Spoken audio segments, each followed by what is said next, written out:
Friends, welcome to global online Kannada. Friends, ಈ ಒಂದು ವಿಡಿಯೋದಲ್ಲಿ ನಾವು Karnataka SET 2024 paper 1 teaching and research aptitude preparation ಸಲುವಾಗಿ ಒಂದು ಮಾಡೆಲ್ ಕ್ವಶನ್ ಪೇಪರ್ ಅನ್ನ ಡಿಸ್ಕಷನ್ ಮಾಡ್ತಾ ಇದ್ದೀವಿ.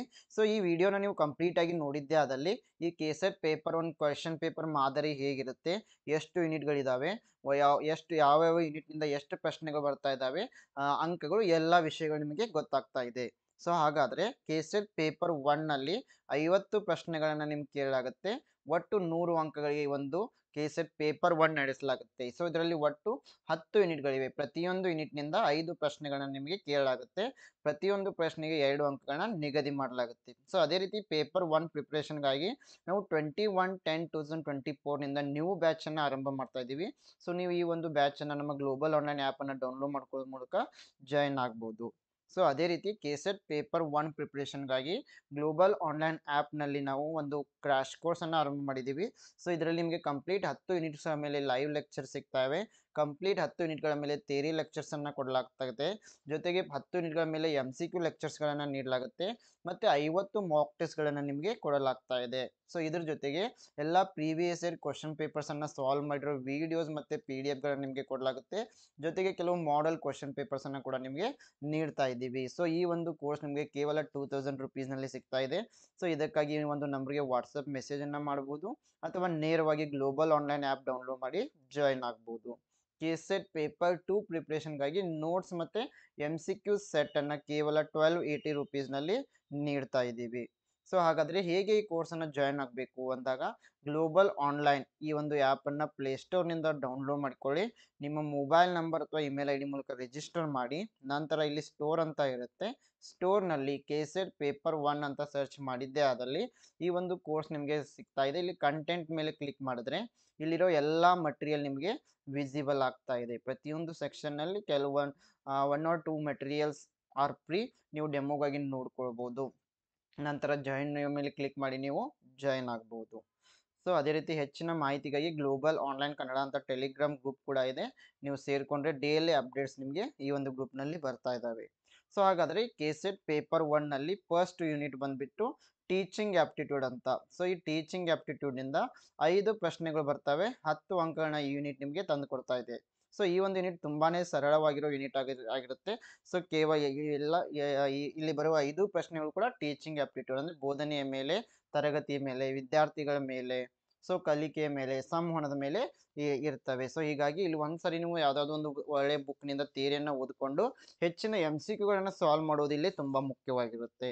ಸೊ ಹಾಗಾದರೆ ಈ ಯೂನಿಟ್ನಿಂದ ಯಾವ ರೀತಿ ಪ್ರಶ್ನೆಗಳು ಬರ್ತವೆ ಅಂತ 5 ಪ್ರಶ್ನೆಗಳನ್ನ ಇಲ್ಲಿ ನೋಡ್ತಾ ಇದ್ದೀವಿ. ಪ್ರಶ್ನೆ 1, classroom interactions are influenced largely by. So ತರಗತಿಯಲ್ಲಿ ಪರಸ್ಪರ ಕ್ರಿಯೆಗಳು ಹೆಚ್ಚಾಗಿ ಯಾವುದರಿಂದ ಪ್ರಭಾವಿತವಾಗ್ತಾ ಇದ್ದಾವೆ. ಸೊ ತರಗತಿಯಲ್ಲಿ ಶಿಕ್ಷಕರು ಇರ್ತಾರೆ, ವಿದ್ಯಾರ್ಥಿಗಳು ಇರ್ತಾರೆ, ಪರಿಸರ ಇರ್ತದೆ. ಸೊ ಎಲ್ಲದರ ನಡುವೆ ಕ್ರಿಯೆಗಳು ನಡೀತಾ ಇರ್ತವೆ. ಸೊ ಎಲ್ಲ ಕ್ರಿಯೆಗಳು ಯಾವುದರಿಂದ ಹೆಚ್ಚು ಪ್ರಭಾವಕ್ಕೆ ಒಳಗಾಗ್ತಾ ಇದ್ದಾವೆ ಅಂದಾಗ ಆಪ್ಷನ್ ಎ ಸ್ಟೂಡೆಂಟ್ಸ್ ಕಮಿಟ್ಮೆಂಟ್, ವಿದ್ಯಾರ್ಥಿಯ ಬದ್ಧತೆ. Option B teacher centric environment, ಶಿಕ್ಷಕ ಕೇಂದ್ರಿತ ವಾತಾವರಣ. ಸೊ ಇದನ್ನು ನಾವು ಎಲಿಮಿನೇಟ್ ಮಾಡ್ಕೊಳ್ಬೋದು. ಏಕೆಂದರೆ ಯಾವಾಗಲೂ ಕೂಡ ಆ classroom environment teacher centric ಆಗಿರಬಾರ್ದು, ಸ್ಟೂಡೆಂಟ್ ಸೆಂಟ್ರಿಕ್, ವಿದ್ಯಾರ್ಥಿ ಕೇಂದ್ರಿತ ಆಗಿರಬೇಕು. Then option C organisational oversight, ಸಾಂಸ್ಥಿಕ ಮೇಲ್ವಿಚಾರಣೆ. ಇದನ್ನು ಕೂಡ ನಾವು ಇಲ್ಲಿ ಎಲಿಮಿನೇಟ್ ಮಾಡ್ಕೊಳ್ಬೋದು. ಅನ್ಸೊಲಿಸಿಟೆಡ್ ಇಂಟರ್ವೆನ್ಷನ್ಸ್, ಅನಪೇಕ್ಷಿತವಾದ ಮಧ್ಯಸ್ಥಿಕೆಗಳು, ಇದನ್ನು ಕೂಡ ಎಲಿಮಿನೇಟ್ ಮಾಡ್ಕೊಳ್ಬೋದು. ಸೊ ಹೀಗಾಗಿ ಇಲ್ಲಿ student commitment is the right answer. ವಿದ್ಯಾರ್ಥಿಯ ಬದ್ಧತೆಯಲ್ಲಿ ಸರಿಯಾಗಿದೆ. ತರಗತಿಯಲ್ಲಿನ ಕ್ರಿಯೆಗಳು ಯಾವಾಗಲೂ ವಿದ್ಯಾರ್ಥಿಯ ಬದ್ಧತೆಯ ಮೇಲೆ ಡಿಪೆಂಡ್ ಆಗಿರ್ತವೆ. ಸೊ ಅದೇ ರೀತಿ question number 2, which of the following is an example of maximum performance test. So ಈ ಕೆಳಗೆ 4 ಪ್ರಕಾರದ ಟೆಸ್ಟ್ಗಳನ್ನು ಇಲ್ಲಿ ನೀಡಿದ್ದಾರೆ. ಇವುಗಳಲ್ಲಿ ಯಾವುದು ಗರಿಷ್ಠ ಕಾರ್ಯಕ್ಷಮತೆಯ ಪರೀಕ್ಷೆಯ ಒಂದು ಉದಾಹರಣೆಯಾಗಿದೆ? Option A projective personality test, option B interest inventory, option C aptitude test, option D attitude scales. So ಇಲ್ಲಿ ಇದಕ್ಕೆ ಸರಿಯಾದ ಉತ್ತರ ಬಂದ್ಬಿಟ್ಟು ಆಪ್ಷನ್ ಸಿ ಆಗ್ತಾ ಇದೆ. ಅದು ಆಪ್ಟಿಟ್ಯೂಡ್ ಟೆಸ್ಟ್. ಇದು ಒಂದು ಮ್ಯಾಕ್ಸಿಮಮ್ ಪರ್ಫಾರ್ಮೆನ್ಸ್ ಟೆಸ್ಟ್ಗೆ ಒಂದು ಪರ್ಫೆಕ್ಟ್ ಆದ ಉದಾಹರಣೆಯಾಗಿದೆ. Question number 3, when a large number of students with different performance levels are there in the class for uniform imparting of educative interactions, a teacher should opt for a communication which is. So ಇಲ್ಲಿ ಒಂದು ತರಗತಿ ಇದೆ. ಈ ತರಗತಿಯಲ್ಲಿ ವಿಭಿನ್ನ ಪ್ರಕಾರದ ಎಬಿಲಿಟಿಯನ್ನು ಹೊಂದಿರುವ ವಿದ್ಯಾರ್ಥಿಗಳಿದ್ದಾರೆ. So ಈ ಶಿಕ್ಷಕರು ಏನು ಮಾಡಬೇಕಿಲ್ಲಿ, ಶಿಕ್ಷಕರು ಏಕರೂಪವಾದ ಎಲ್ಲ ವಿದ್ಯಾರ್ಥಿಗಳಿಗೂ ಕೂಡ ಏಕರೂಪ ಮಾದರಿಯಲ್ಲಿ ಸಂವಹನ ನಡೆಸಲು ಯಾವ ಪ್ರಕಾರದ ಸಂವಹನವನ್ನು ಆಯ್ಕೆ ಮಾಡ್ಕೊಳ್ಬಹುದು? Option A top down and linear, option B technology enabled ಅಂದರೆ ತಂತ್ರಜ್ಞಾನದ ಪ್ರೇರಿತ ಅಥವಾ ತಂತ್ರಜ್ಞಾನ ಶಕ್ತ, ಆಪ್ಷನ್ ಸಿ ಇಂಡಿವಿಜುವಲ್ ಸೆಂಟ್ರಿಕ್ ವೈಯಕ್ತಿಕ ಕೇಂದ್ರಿತ, ಆಪ್ಷನ್ ಡಿ ಸೆಲ್ಫ್ ಪ್ರೊಜೆಕ್ಟೆಡ್ ಸ್ವಯಂ ಯೋಜಿತ. ಸೊ ಯಾವ ಪ್ರಕಾರದ ಒಂದು ಸಂವಹನ ಮಾದರಿ ಇಲ್ಲಿ ಯೂಸ್ಫುಲ್ ಆಗ್ತಾ ಇದೆ ಅಂತ ನೋಡಿದಾಗ ತಂತ್ರಜ್ಞಾನ ಶಕ್ತ ಅಂದರೆ ಟೆಕ್ನಾಲಜಿ ಎನೇಬಲ್ಡ್. ಸೊ ಏಕೆಂದರೆ ಇವು ಈ ಇಡೀ ತರಗತಿಯಲ್ಲಿ ಬೇರೆ ಬೇರೆ ಕಾರ್ಯಕ್ಷಮತೆಯನ್ನು ಹೊಂದಿರುವ ವಿದ್ಯಾರ್ಥಿಗಳಿದ್ದಾರೆ. ಸೊ ಎಲ್ಲರನ್ನೂ ಕೂಡ ಇಲ್ಲಿ ಫೋಕಸ್ ಮಾಡಬೇಕಾಗುತ್ತೆ. ಸೊ ಇಂಥದ್ದಲ್ಲಿ ಒಬ್ಬೊಬ್ಬರು ವಿದ್ಯಾರ್ಥಿಗಳನ್ನು ಸೆಲ್ಫ್ ಪ್ರೊಜೆಕ್ಟೆಡ್ ಇಲ್ಲಿ ಅಥವಾ ಇಂಡಿವಿಜುವಲ್ ಸೆಂಟ್ರಿಕ್ ಇಲ್ಲಿ ಯೂಸ್ ಆಗಲ್ಲ. So top down and linear ಕೂಡ ಇಲ್ಲಿ ಬಳಕೆ ಆಗಲ್ಲ. ಸೊ ಹೀಗಾಗಿ ಇಂಥ ವಿದ್ಯಾರ್ಥಿಗಳಿಗೆ ನಾವು ಏನು ಮಾಡಬೇಕು, ಟೆಕ್ನಾಲಜಿ ಎನೇಬಲ್ಡ್ ಕಮ್ಯುನಿಕೇಶನ್ ಮಾದರಿಯನ್ನು ನಾವಿಲ್ಲಿ ಆಯ್ಕೆ ಮಾಡ್ಕೊಳ್ಬೋದು. Question number 4. The emphasis in memory level of teaching is one on which of the following? So memory ಮಟ್ಟದ ಬೋಧನೆಯಲ್ಲಿ ಕೆಳಗಿನವುಗಳಲ್ಲಿ ಯಾವುದಕ್ಕೆ ಒತ್ತು ನೀಡಲಾಗ್ತಾ ಇದೆ? The emphasis in memory level teaching is. So ಇಲ್ಲಿ option A organisation of thoughts and ideas, ಆಲೋಚನೆಗಳು ಮತ್ತು ವಿಚಾರಗಳ ಸಂಘಟನೆ, option B seeing of relationship among facts, ವಾಸ್ತವಾಂಶಗಳ ನಡುವಿನ ಸಂಬಂಧಗಳನ್ನು ನೋಡುವುದು. ಸೊ ಯಾವಾಗಲೂ ಕೂಡ ಮೆಮೊರಿ ಲೆವೆಲ್ನಲ್ಲಿ ಏನಾಗ್ತಾ ಇದೆ, ಸೊ ಮೆಮೊರಿ ಲೆವೆಲ್ನಲ್ಲಿ ವಿದ್ಯಾರ್ಥಿಗಳು ಥಿಂಕ್ ಮಾಡೋಕ್ಕೆ ಹೋಗಲ್ಲ, ಹೆಚ್ಚಾಗಿ ಆ ವಿಷಯವನ್ನು ಅರ್ಥ ಮಾಡಿಕೊಳ್ಳಲ್ಲ. ಸೊ ಹೀಗಾಗಿ ಇಲ್ಲಿ ಯಾವಾಗಲೂ ಕೂಡ ಮೆಮೊರಿ ಲೆವೆಲ್ನಲ್ಲಿ ಅವರು ವಾಸ್ತವಾಂಶಗಳ ನಡುವೆ ಸಂಬಂಧವನ್ನು ನೋಡಲ್ಲ. So they won't find any relationship between the facts. So just they are going to read it and they are trying to memorize it. So ಅವರು ಹೆಚ್ಚಿನ ಕಂಠಪಾಠಕ್ಕೆ ಮಹತ್ವವನ್ನು ಕೊಡ್ತಾರೆ. ಸೊ ಹೀಗಾಗಿ ಆಪ್ಷನ್ ಬಿ ಅನ್ನು ನಾವಿಲ್ಲಿ ತೆಗಿಬಹುದು. Then systematic presentation to enable quick reproduction, ತ್ವರಿತ ಸಂತಾನೋತ್ಪತ್ತಿಯನ್ನು ಸಕ್ರಿಯಗೊಳಿಸಲು ವ್ಯವಸ್ಥಿತ ಪ್ರಸ್ತುತಿಗಳು. ಸಿಸ್ಟಮ್ಯಾಟಿಕ್ ಪ್ರೆಸೆಂಟೇಷನ್ ಅಂತಂದ್ರೆ ಪ್ರೆಸೆಂಟೇಷನ್ ಇಲ್ಲಿ ಸಂತಾನೋತ್ಪತ್ತಿ ಅಂತ ಆಗಲ್ಲ, ಅಂತಂದ್ರೆ ಸರಿಯಾಗಿ ಆ ವಿಷಯವನ್ನ ಪ್ರಸ್ತುತ ಮಾಡುವುದು. Systematic presentation to enable quick reproduction. So ಮಾಹಿತಿಯನ್ನ ತ್ವರಿತವಾಗಿ ನೆನಪಿಸಿಕೊಳ್ಳಲು ಪ್ರೆಸೆಂಟೇಷನ್ ಅನ್ನ ಸರಿಯಾಗಿ ವ್ಯವಸ್ಥಿತವಾಗಿ ನೀಡುವುದು. ಆಪ್ಷನ್ ಡಿ ಕ್ರಿಟಿಕಲ್, ಮೆಮೊರಿ ಲೆವೆಲ್ನಲ್ಲಿ ಯಾವಾಗಲೂ ಕೂಡ ವಿದ್ಯಾರ್ಥಿಗಳು ವಿಮರ್ಶೆಯನ್ನ ಮಾಡಲ್ಲ. Option E mastery of concept sequencing of facts, option F segregating one feature from another. So ಇಲ್ಲಿ ಯಾವಾಗಲೂ ಕೂಡ ಮೆಮೊರಿ ಲೆವೆಲ್ನಲ್ಲಿ ವಿದ್ಯಾರ್ಥಿಗಳು ಬೇರ್ಪಡೆಯನ್ನು ಕೂಡ ಮಾಡಕ್ಕೆ ಹೋಗಲ್ಲ. ಸೊ ವಿಷಯಗಳನ್ನ ಎಲ್ಲ ಸರಿಯಾಗಿ ಅರ್ಥ ಮಾಡಿ ವಿಂಗಡಣೆ ಮಾಡಿ ಅರ್ಥ ಮಾಡಿಕೊಳ್ಳೋ ಪ್ರಯತ್ನವನ್ನು ಕೂಡ ಮಾಡಲ್ಲ. ಅಂದರೆ ಇಲ್ಲಿ ಹೆಚ್ಚು ಮೆಮೊರಿ ಲೆವೆಲ್ನಲ್ಲಿ ಹೆಚ್ಚು ಈ ಒಂದು ಬಾಯಿಪಾಠಕ್ಕೆ ಮಹತ್ವವನ್ನು ನೀಡಲಾಗುತ್ತೆ. ಸೊ ಹೀಗಾಗಿ ಇಲ್ಲಿ ಆಪ್ಷನ್ ಬಿ ಸರಿಯಾಗಿದೆ. ಎ ಬರ್ತಾ ಇದೆ, organisation of thoughts and ideas, ಆಲೋಚನೆಗಳು ಮತ್ತು ವಿಚಾರಗಳನ್ನ ಸಂಘಟನೆ ಮಾಡ್ತಾ ಇದ್ದಾರೆ. Next systematic presentation to enable quick production. So ಇಲ್ಲಿ ವಿಷಯವನ್ನು ಸರಿಯಾಗಿ ಪ್ರಸ್ತುತಪಡಿಸ್ತಾ ಇದ್ದಾರೆ. ಜೊತೆಗೆ mastery of concept sequencing of fact, ವಾಸ್ತವಾಂಶಗಳ ಪರಿಕಲ್ಪನೆಯ ಅನುಕ್ರಮದ ಪಾಂಡಿತ್ಯ. ಸೊ ಇಲ್ಲಿ ಆಪ್ಷನ್ ಬಿ ಸರಿಯಾಗಿದೆ. Question number 5. Which of the following teaching methods are contributive to direct learning? ಕೆಳಗಿನವುಗಳಲ್ಲಿ ಯಾವ ಬೋಧನಾ ವಿಧಾನಗಳು ನೇರ ಕಲಿಕೆಗೆ ಕೊಡುಗೆಯನ್ನು ನೀಡ್ತಾ ಇದ್ದಾವೆ? Team teaching and lecturing, simulation and role playing, lecture with or without use of audio visuals, participation in workshops and assignments, MOOCs and heuristics, interactive presentation. So ಯಾವ ವಿಧಾನದಲ್ಲಿ ಮಕ್ಕಳು ನೇರವಾಗಿ ಜ್ಞಾನವನ್ನು ಪಡಿತಾ ಇದ್ದಾರೆ, ನೇರ ಕಲಿಕೆಗೆ ಒತ್ತು ನೀಡ್ತಾ ಇದೆ ಅಂತಂದಾಗ ಆಪ್ಷನ್ ಎ ಬಿ ಆಗಿರ್ಬೋದು. ಸಿಮ್ಯುಲೇಷನ್ ಆ್ಯಂಡ್ ರೋಲ್ ಪ್ಲೇಯಿಂಗ್, ಇಲ್ಲಿ ಕೂಡ ರೋಲ್ ಪ್ಲೇಯಿಂಗ್ ನಲ್ಲಿ ಅಥವಾ ಸಿಮ್ಯುಲೇಷನ್ ನಲ್ಲಿ ನೇರವಾಗಿ ಕಲಿತಾ ಇದ್ದಾರೆ. ನೆಕ್ಸ್ಟ್ ಬಂದ್ಬಿಟ್ಟು D participation in workshop and assignments, ಇಲ್ಲಿ ವರ್ಕ್ಶಾಪ್ಸ್ ಆಗಿರ್ಬೋದು, ಅಸೈನ್ಮೆಂಟ್ಸ್ ಕಾರ್ಯಾಗಾರಗಳಲ್ಲಿ ಭಾಗವಹಿಸೋದ್ರಲ್ಲೂ ಕೂಡ ಅವರು ನೇರವಾಗಿ ಜ್ಞಾನವನ್ನು ಪಡಿತಾ ಇದ್ದಾರೆ.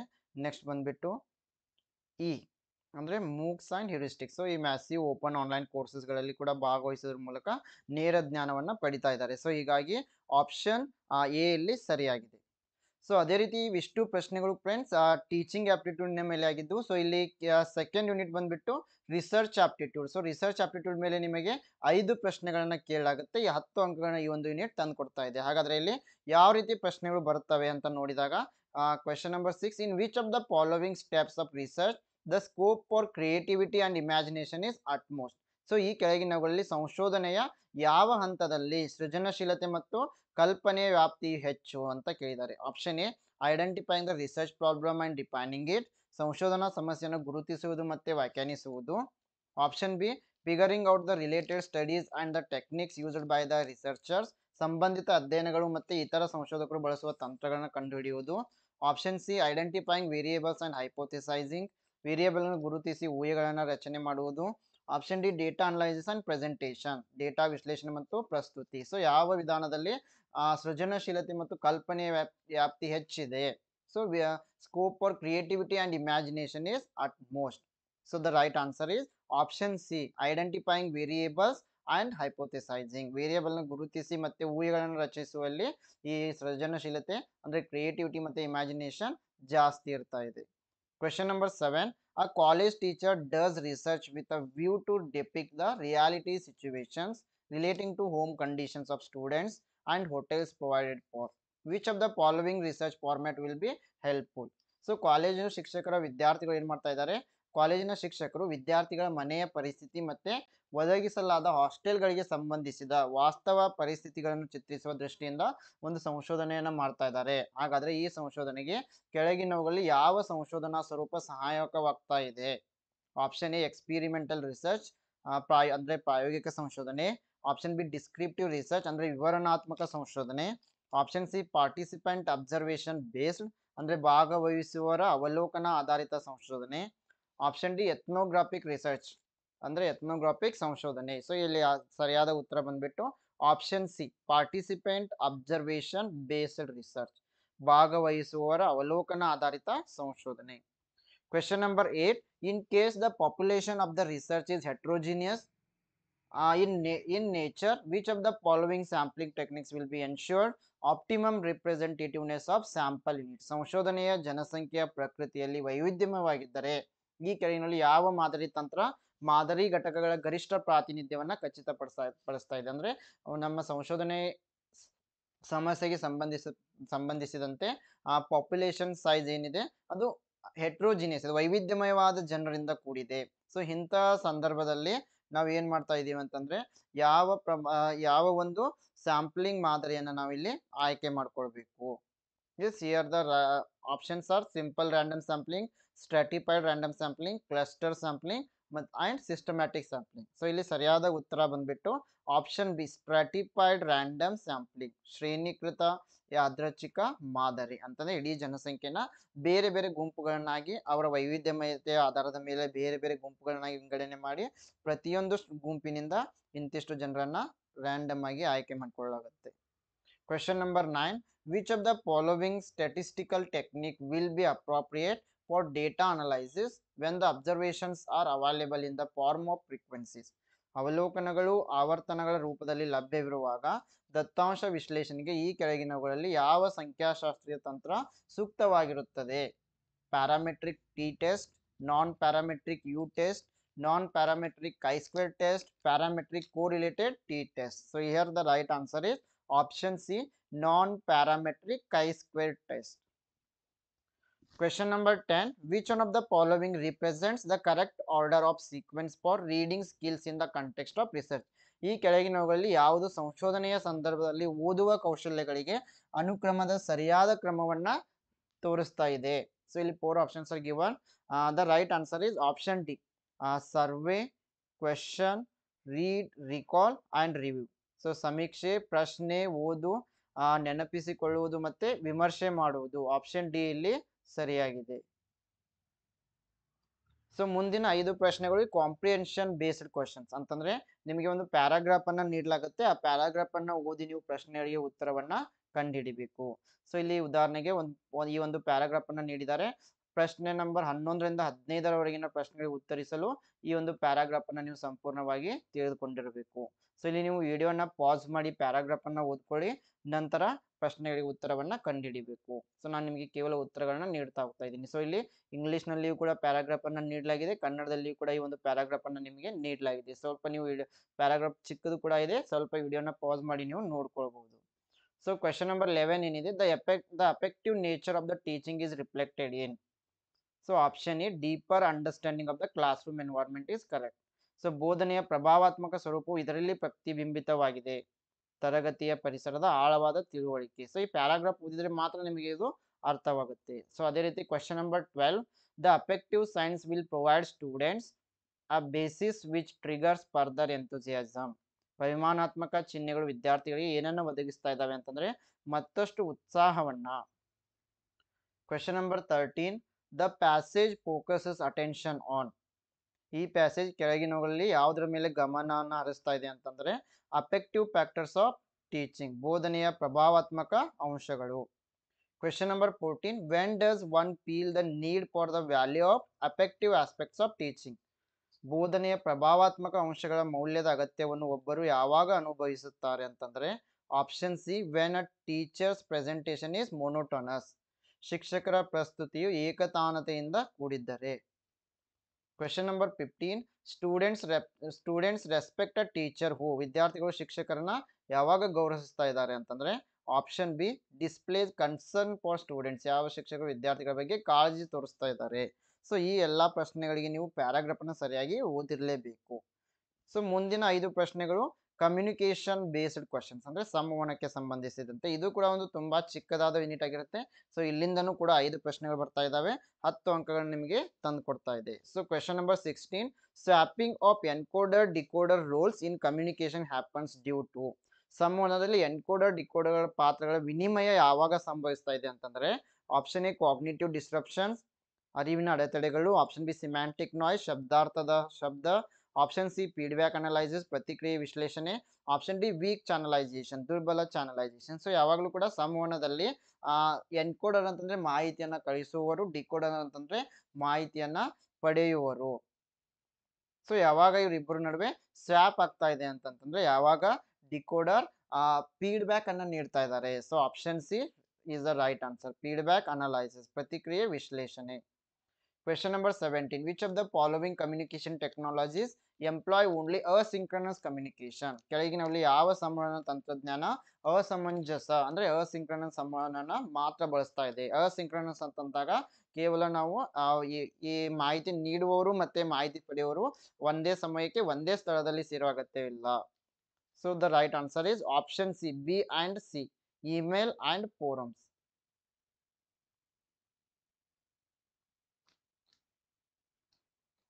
Question number 18, assertion and reason question. Assertion is classroom communication is pre-decided by social and institutional demands. ತರಗತಿಗಳ ಸಂವಹನವು ಸಾಮಾಜಿಕ ಮತ್ತು ಸಾಂಸ್ಥಿಕ ಬೇಡಿಕೆಗಳಿಂದ ಮೊದಲೇ ನಿರ್ಧರಿಸಲ್ಪಡ್ತಾ ಇದೆ. Reason, positive educative action should guide learners to acquire knowledge of social significance. ಕಾರಣ ಏನಿದೆ, ಸಕಾರಾತ್ಮಕ ಶಿಕ್ಷಣ ಕ್ರಿಯೆಗಳು ಕಲಿಯುವವರಿಗೆ ಸಾಮಾಜಿಕ ಪ್ರಾಮುಖ್ಯತೆಯ ಜ್ಞಾನವನ್ನ ಪಡೆಯಲು ಮಾರ್ಗದರ್ಶನ ನೀಡಬೇಕು. ಸೊ ಇಲ್ಲಿ ಆಪ್ಷನ್ ಎ ಸರಿಯಾಗಿದೆ. Both assertion and reason are correct. Reason is also the correct explanation of assertion. Question number 19, a good communicator begins his presentation with. So ಯಾವಾಗಲೂ ಉತ್ತಮ ಸಂವಹನಕಾರರು ತನ್ನ ಪ್ರಸ್ತುತಿಯನ್ನ ಯಾವುದರೊಂದಿಗೆ ಆರಂಭಿಸ್ತಾ ಇದ್ದಾರೆ? ಆಪ್ಷನ್ ಎ, ಕಾಂಪ್ಲೆಕ್ಸ್ ಕ್ವೆಶ್ಚನ್, ಕಠಿಣ ಪ್ರಶ್ನೆಯನ್ನು ಕೇಳುವುದರ ಮೂಲಕ ಸಂಕೀರ್ಣ ಪ್ರಶ್ನೆ. ಆಪ್ಷನ್ ಬಿ, ನಾನ್ ಸಿಕ್ವಿಟರ್ ಅಂದ್ರೆ ನಾನ್ ಸಿಕ್ವಿಟರ್. ಆಪ್ಷನ್ ಸಿ, ರಿಪಿಟೇಟಿವ್ ಪ್ರೇಸ್, ಪುನರಾವರ್ತಿತ ನುಡಿಗಟ್ಟು. ಆಪ್ಷನ್ ಡಿ, ಐಸ್ ಬ್ರೇಕರ್ ಅಂತಂದ್ರೆ ಇಲ್ಲಿ ಇಂಟ್ರೊಡಕ್ಷನ್ ನೀಡುವ ಮೂಲಕ. ಸೊ ಹೀಗಾಗಿ ಆಪ್ಷನ್ ಡಿ ಸರಿಯಾಗಿದೆ. Question number 20, effective communication presupposes. ಪರಿಣಾಮಕಾರಿ ಸಂವಹನದ ಪೂರ್ವ ಊಹೆಗಳು. Option A, non alignment. Option B, domination. Option C, passivity. Option D, understanding. The right answer is option D, understanding. ತಿಳುವಳಿಕೆ ಎಂಬುದು ಪರಿಣಾಮಕಾರಿ ಸಂವಹನದ ಒಂದು ಊಹೆಯಾಗಿದೆ. ಸೊ ಮುಂದಿನ 5 ಪ್ರಶ್ನೆಗಳು ಮ್ಯಾಥಮೆಟಿಕಲ್ ರೀಸನಿಂಗ್ಗೆ ಸಂಬಂಧಪಟ್ಟಿರ್ತವೆ. ಸೊ ನಾನು ಇಲ್ಲಿ ಸಾಲ್ವ್ ಮಾಡ್ತಾ ಇಲ್ಲ, ಕೇವಲ ನಿಮಗೆ ಪ್ರಶ್ನೆ ಮತ್ತೆ ಪ್ರಶ್ನೆಗಳು ಹೇಗಿರ್ತವೆ ಎಂಬುದನ್ನು ಹೇಳ್ತಾ ಇದ್ದೀನಿ, ಮತ್ತೆ ಅದಕ್ಕೆ ಉತ್ತರವನ್ನ ಕೂಡ ನಿಮಗೆ ನೀಡ್ತಾ ಇದ್ದೀನಿ. ನೀವು ಸಾಲ್ವ್ ಮಾಡೋ ಪ್ರಯತ್ನವನ್ನ ಮಾಡಬೇಕು. So question number 21, a person reaches his destination 40 minutes late if his speed is 3 km/h and reaches 30 minutes before the time if his speed is 4 km/h. What is the distance of his destination from the starting point? So ಒಬ್ಬ ವ್ಯಕ್ತಿ ತನ್ನ ಗಮ್ಯ ಸ್ಥಾನವನ್ನ 3 kilometre ಪ್ರತಿ ಗಂಟೆಗೆ ಆಗಿದ್ರೆ 40 ನಿಮಿಷ ತಡವಾಗಿ ತಲುಪ್ತಾ ಇದ್ದಾನೆ. ಅವನ ವೇಗ 4 ಕಿಲೋಮೀಟರ್ ಪ್ರತಿ ಗಂಟೆ ಆಗಿದ್ದರೆ ಸಮಯಕ್ಕಿಂತ 30 ನಿಮಿಷ ಬೇಗನೆ ತಲುಪ್ತಾ ಇದ್ದಾನೆ. ಹಾಗಾದ್ರೆ ಪ್ರಾರಂಭದ ಸ್ಥಳದಿಂದ ಅವನ ಗಮ್ಯ ಸ್ಥಾನದ ದೂರ ಎಷ್ಟು ಅಂತ? The right answer is option D, 14 kilometres. Question number 22, the next 2 terms. ಮುಂದಿನ 2 ಸಂಖ್ಯೆಗಳು 60, 30, 20, 15. ಮುಂದಿನ 2 ಸಂಖ್ಯೆಗಳು ಯಾವುವು ಅಂತಂದ್ರೆ 12 and 10. Question number 23. ಇಲ್ಲಿ ಕೆಮಿಸ್ಟ್ರಿ ಅಂತ ಇದೆ. ಕೆಮಿಸ್ಟ್ರಿಯನ್ನ DGFLJRUQZ ಅಂತ ಬರೆದಿದ್ದಾರೆ. ಹಾಗಾದ್ರೆ ಜಾಮೆಟ್ರಿಯನ್ನ ಏನಂತ ಬರಿತೀವಿ? HDPLFSSX. Question number 24. If the day before yesterday was Friday, what will be the third day after the day after tomorrow? ನಿನ್ನೆಯ ಹಿಂದಿನ ದಿನ ಶುಕ್ರವಾರವಾಗಿದ್ದರೆ ನಾಳೆಯ ಮರುದಿನದ ಮೂರನೇ ದಿನ ಯಾವುದು? ಸೊ ಇವಾಗ ಸ್ವಲ್ಪ ಕ್ಯಾಲೆಂಡರ್ನ ಮೇಲೆ ಪ್ರಶ್ನೆಗಳು ಬರೋದು ಕಡಿಮೆ ಆಗಿದೆ, ಬಟ್ ಹೇಳಕ್ಕಾಗಲ್ಲ, ಬಂದ್ರೆ ಬರ್ಬೋದು. Option A Friday. Question number 25. A person buys 3 items of rupees 1500 each and 2 items of 1800 each from shopping mall. On the total bill, a discount of 10% is given. What is the average cost of the items? ಒಬ್ಬ ವ್ಯಕ್ತಿ shopping ಮಾಲ್ನಲ್ಲಿ ತಲಾ 1500 ರೂಪಾಯಿಗಳ 3 ವಸ್ತುಗಳನ್ನ ಮತ್ತೆ 1800 ರೂಪಾಯಿಗಳ 2 ವಸ್ತುಗಳನ್ನ ಖರೀದಿಸ್ತಾ ಇದ್ದಾನೆ. ಒಟ್ಟು ಬಿಲ್ನ ಮೇಲೆ 10% ರಿಯಾಯಿತಿ ಕೊಟ್ಟಿದ್ದಾರೆ. ಹಾಗಾದ್ರೆ ವಸ್ತುಗಳ ಸರಾಸರಿ ಬೆಲೆ ಎಷ್ಟು? Option B 1458. ಸೊ ಇದೇ ರೀತಿ ಪ್ರಶ್ನೆಗಳು ನಿಮಗೆ ಕೆಸೆಟ್ ಪೇಪರ್ 1 ನಲ್ಲಿ ಬರ್ತಾ ಇದಾವೆ. ಸೊ ಮುಂದಿನ 5 ಪ್ರಶ್ನೆಗಳು ಈ ಲಾಜಿಕಲ್ ರೀಸನಿಂಗ್ ಗೆ ಸಂಬಂಧಪಟ್ಟಿರ್ತವೆ. ಸೊ ಇಲ್ಲಿ ಕೂಡ ಸೇಮ್ 5 ಪ್ರಶ್ನೆಗಳನ್ನ ಕೇಳ್ತಾರೆ, 10 ಅಂಕಗಳು ನಿಮಗೆ ಇರ್ತವೆ. ಪ್ರಶ್ನೆ ನಂಬರ್ 26. Which one of the following is the characteristic feature of argument? ಕೆಳಗಿನವುಗಳಲ್ಲಿ ಯಾವುದು ವಾದದ ವಿಶಿಷ್ಟ ಲಕ್ಷಣವಾಗಿದೆ? So option A it is either valid or invalid. So ಈ ಒಂದು ವಾದ ಮಾನ್ಯ ಆಗಿರ್ಬೋದು ಅಥವಾ ಅಮಾನ್ಯವಾಗಿರ್ಬೋದು. Option B argument is neither valid nor invalid. ಇದು ಮಾನ್ಯವೂ ಅಲ್ಲ ಅಮಾನ್ಯವೂ ಅಲ್ಲ. Option C argument is either true or false. ಈ ವಾದ ಸತ್ಯ ಆಗಿರ್ಬೋದು ಸುಳ್ಳಾಗಿರ್ಬೋದು. Option D it is neither true nor false. ಇದು ಸತ್ಯವೂ ಅಲ್ಲ ಸುಳ್ಳು ಅಲ್ಲ. The right answer is the argument may be either valid or invalid. So ಈ ವಾದ ಮಾನ್ಯವಾಗಿರ್ಬೋದು ಅಥವಾ ಅಮಾನ್ಯವಾಗಿರ್ಬೋದು. Question number 27. If it rains, then the drought will end. The drought has ended, therefore it rained. Which kind of fallacy does this commit? ಮಳೆ ಬಂದ್ರೆ ಬರ ಕೊನೆಗೊಳ್ಳುತ್ತದೆ. So ಬರ ಕೊನೆಗೊಂಡಿದೆ, ಆದ್ದರಿಂದ ಮಳೆ ಆಯಿತು. ಯಾವ ರೀತಿಯ ಒಂದು ಕಮಿಟ್ ಆಗಿದೆ?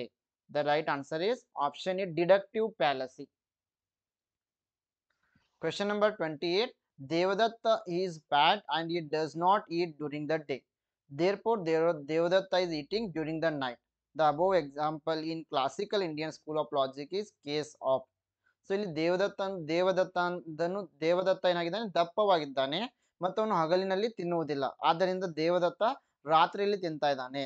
So school of classical Indian school ಪ್ರಕಾರ ಇದು ಯಾವ ಒಂದು ಲಾಜಿಕ್ ಆಗಿದೆ ಅಂತಂದ್ರೆ option A comparison, option B implication, option C perception, option D verbal testimony. So ಇದು ಒಂದು ಪರಿಣಾಮ ಆಗಿದೆ, ಇಂಪ್ಲಿಕೇಶನ್. ಸೊ ಇದನ್ನು ಸೆಂಟೆನ್ಸ್ ಅನ್ನು ನೋಡಿದ್ರೆ ನಿಮಗೆ ಇಲ್ಲಿ ಪರಿಣಾಮ ಕಂಡು ಬರ್ತಾ ಇದೆ. Devadatta is fat and he does not eat during the day. Therefore Devadatta is eating during the night. So ಇದು ಡೇ ನಲ್ಲಿ ತಿನ್ನಲ್ಲ, ಹಾಗಾಗಿ ನೈಟ್ ನಲ್ಲಿ ತಿಂತಾ ಇದ್ದೇನೆ ಅಂದ್ರೆ ಇದು ಇಂಪ್ಲಿಕೇಶನ್, ಇದು ಪರಿಣಾಮ ಬೀರ್ತಾ ಇದೆ. Question number 29. If the statement no animals are fishes is given as false, then which of the following statements can be immediately inferred to be true? ಯಾವುದೇ ಪ್ರಾಣಿಗಳು ಮೀನುಗಳಲ್ಲ ಎಂಬ ಹೇಳಿಕೆಯನ್ನ ಸುಳ್ಳು ಅಂತ ಭಾವಿಸಿದ್ರೆ ಕೆಳಗಿನವುಗಳಲ್ಲಿ ಯಾವ ಹೇಳಿಕೆಗಳು ನಿಜ ಅಂತ ಭಾವಿಸಬಹುದು ಅಂದಾಗ option D only four, that is some animals are fishes. No animals are fishes ಅಂದಾಗ the right will be some animals are fishes. So ಇದನ್ನು ನೀವು ಸ್ಕ್ವೇರ್ ಆಫ್ ಅಪೋಸಿಷನ್ ಮೂಲಕ ಬಿಡಿಸಬಹುದು. ಕೆಲವು ಪ್ರಾಣಿಗಳು ಮೀನುಗಳಾಗಿವೆ. Question number 30. X introduced to Y saying he is the husband of the granddaughter of the father of my father. How is Y related to X? X Y ಅನ್ನ ಪರಿಚಯಿಸ್ತಾ ಇದ್ದಾನೆ. ಅವನು ನನ್ನ ತಂದೆಯ ಮೊಮ್ಮಗಳ ಗಂಡ ಎಂದು ಹೇಳ್ತಾ ಇದ್ದಾನೆ. ಹಾಗಾದ್ರೆ X Y ಗೆ ಹೇಗೆ ಸಂಬಂಧಿಯಾಗಿದ್ದಾನೆ? ಆಪ್ಷನ್ ಡಿ ಬ್ರದರ್ ಇನ್ ಲಾ, ಸೋದರ ಮಾವ. ಸೊ ಇವು ಲಾಜಿಕಲ್ ರೀಸನಿಂಗ್ ಗೆ ಸಂಬಂಧಪಟ್ಟ ಪ್ರಶ್ನೆಗಳಾಗಿದ್ವು. ಸೊ ಮುಂದೆ ಡೇಟಾ ಇಂಟರ್ಪ್ರಿಟೇಷನ್ ಮೇಲೆ 5 ಪ್ರಶ್ನೆಗಳನ್ನು ಕೊಡಲಾಗುತ್ತೆ. ಸೊ ಇಲ್ಲಿ ಕೂಡ ನಿಮಗೆ ಒಂದು ಟೇಬಲ್ ಕೊಡ್ತಾರೆ ಅಥವಾ ಚಾರ್ಟ್ ಕೊಡ್ತಾರೆ, ಡಯಾಗ್ರಾಮ್ ಕೊಡ್ತಾರೆ, ಅದಕ್ಕೆ ಸಂಬಂಧಪಟ್ಟಂತೆ 5 ಪ್ರಶ್ನೆಗಳನ್ನು ನಿಮಗೆ ನೀಡ್ತಾ ಇದ್ದಾರೆ. ಸೊ ಇಲ್ಲಿ year wise amount of exports and exports of companies ABC ಅಂತ 3 ಕಂಪನಿಗಳಿದಾವೆ. ಸೊ ಇದರ ಪ್ರತಿ ವರ್ಷದ ಎಕ್ಸ್ಪೋರ್ಟ್ ಪ್ರಮಾಣವನ್ನು ಇಲ್ಲಿ ನೀಡಿದ್ದಾರೆ. ಇದರ ಮೇಲೆ 5 ಪ್ರಶ್ನೆಗಳು ನಿಮಗೆ ಕೊಟ್ಟಿದ್ದಾರೆ. ಪ್ರಶ್ನೆ 31. How many of the given years were the exports from company A more than its average annual exports over the given year? So ಎಲ್ಲ ಕೊಟ್ಟಿರೋ ವರ್ಷಗಳಲ್ಲಿ ಎ ಕಂಪನಿಯಿಂದ ಬಂದ ರಫ್ತುಗಳು ನಿರ್ದಿಷ್ಟ ವರ್ಷಗಳಲ್ಲಿ ಅದರ ಸರಾಸರಿ ವಾರ್ಷಿಕ ರಫ್ತುಗಿಂತ ಹೆಚ್ಚಾಗಿದೆ ಅಂತ ಕೇಳಿದ್ದಾರೆ. ಸೊ ಈ ಒಂದು ಎ ಕಂಪನಿಯ ಈ ಒಂದು ಎಕ್ಸ್ಪೋರ್ಟ್ಸ್ ಆವರೇಜ್ ಅನ್ನ ತೆಕ್ಕೊಂಡು ನೀವು ಕ್ಯಾಲ್ಕುಲೇಟ್ ಮಾಡಬೇಕು. ಆಪ್ಷನ್ ಬಿ 3 ಬರ್ತಾ ಇದೆ. Question number 32. In which year the absolute difference between the exports from companies A and B was minimum? ಯಾವ ವರ್ಷದಲ್ಲಿ ಕಂಪನಿ ಎ ಮತ್ತು ಬಿ ನ ರಫ್ತಿನ ನಡುವಿನ ಸಂಪೂರ್ಣ ವ್ಯತ್ಯಾಸ ಕನಿಷ್ಠವಾಗಿದೆ, ಕಡಿಮೆಯಾಗಿದೆ? ಸೊ ಎಲ್ಲ ಪ್ರತಿ ವರ್ಷಕ್ಕೂ ಕೂಡ ಎ ಮತ್ತೆ ಬಿ ನ ಎಕ್ಸ್ಪೋರ್ಟ್ಸ್ ಗಳನ್ನ ನೀವು ಮೈನಸ್ ಮಾಡ್ತಾ ಹೋಗ್ಬೇಕು. Option C 2015. Question number 33. What was the difference between the average exports of 3 companies in 2017 and the average exports of 3 companies in 2012? 2017ರಲ್ಲಿ 3 ಕಂಪನಿಗಳ ಸರಾಸರಿ ರಫ್ತು ಮತ್ತೆ 2012ರಲ್ಲಿ 3 ಕಂಪನಿಗಳ ಸರಾಸರಿ ರಫ್ತು ನಡುವಿನ ವ್ಯತ್ಯಾಸ ಎಷ್ಟು? Option D 20 crores. Question number 34. For which of the following pairs of years the total exports from the 3 companies put together are equal? ಈ ಕೆಳಗಿನವುಗಳಲ್ಲಿ ಯಾವ ಜೋಡಿ ವರ್ಷಗಳಿಗೆ 3 ಕಂಪನಿಗಳಿಂದ ಒಟ್ಟು ರಫ್ತುಗಳು ಸಮಾನವಾಗಿವೆ? Option D 2014 and 15. Question number 35. The average annual amount of exports during the given period for company B is approximately what percent of the average annual amount of exports for company C? B ಕಂಪನಿಗೆ ನೀಡಲಾದ ಅವಧಿಯಲ್ಲಿನ ರಫ್ತುಗಳ ಸರಾಸರಿ ವಾರ್ಷಿಕ ಮೊತ್ತ company C ಯ ರಫ್ತುಗಳ ಸರಾಸರಿ ವಾರ್ಷಿಕ ಮೊತ್ತದ ಸರಿಸುಮಾರು ಎಷ್ಟು ಪ್ರತಿಶತ?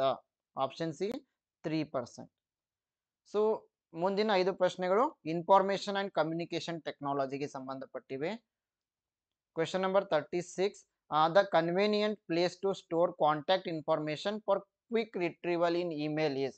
ಇಮೇಲ್ನಲ್ಲಿ ತ್ವರಿತ ಮರುಪಡೆಯಲು ಸಂಪರ್ಕ ಮಾಹಿತಿಯನ್ನ ಸಂಗ್ರಹಿಸಲು ಅನುಕೂಲಕರ ಸ್ಥಳ ಯಾವುದು? Address box, message box, address book, message book. The right answer is option A, address box. Question number 37. Which of the following file format is not a video file format? ಕೆಳಗಿನವುಗಳಲ್ಲಿ ಯಾವ ಫೈಲ್ ಸ್ವರೂಪ video file ಆಗಿಲ್ಲ? AVI, MOE, MP4. These are all video format. JPG, it is an image format. So option D is correct. Question number 38. Match list 1 with list 2. The right answer is option B. VoIP. Use of internet to make phone calls.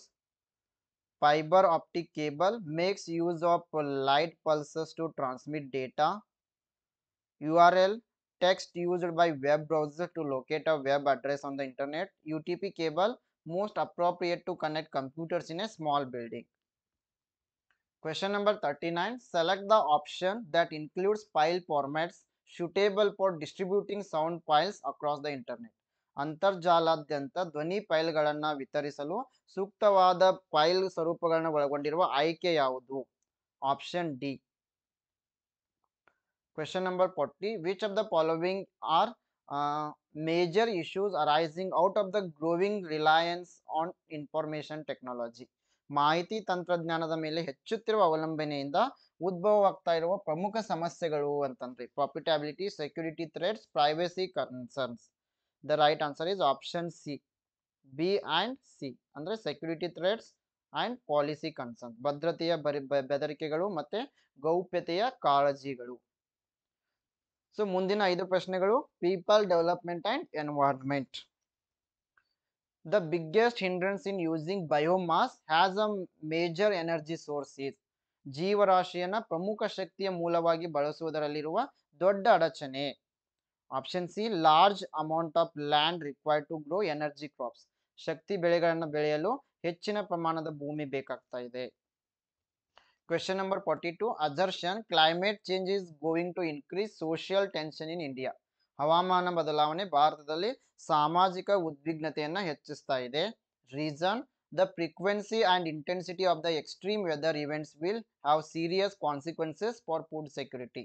ವಿಪರೀತ ಹವಾಮಾನ ಘಟನೆಗಳ ಆವರ್ತನ ಮತ್ತು ತೀವ್ರತೆ ಆಹಾರ ಭದ್ರತೆಯ ಮೇಲೆ ಗಂಭೀರ ಪರಿಣಾಮಗಳನ್ನು ಬೀರ್ತಾ ಇದೆ. Option A is correct. Assertion and reason are correct. Reason is also correct explanation of assertion. Question number 43. Which of the following pollutants is the major cause of respiratory diseases? ಕೆಳಗಿನವುಗಳಲ್ಲಿ ಯಾವ ಮಾಲಿನ್ಯಕಾರಕ ಉಸಿರಾಟದ ಕಾಯಿಲೆ ಮೇಲೆ ಪ್ರಮುಖ ಪರಿಣಾಮವನ್ನು ಬೀರ್ತಾ ಇದೆ? Option D carbon monoxide. Question number 44. Among the following fuels of energy, which is the most environment friendly? ಈ ಕೆಳಗಿನ ಶಕ್ತಿ ಇಂಧನಗಳಲ್ಲಿ ಯಾವುದು ಹೆಚ್ಚು ಪರಿಸರ ಸ್ನೇಹಿಯಾಗಿದೆ? Hydrogen, ethanol, biogas, CNG. The right answer is option A, hydrogen.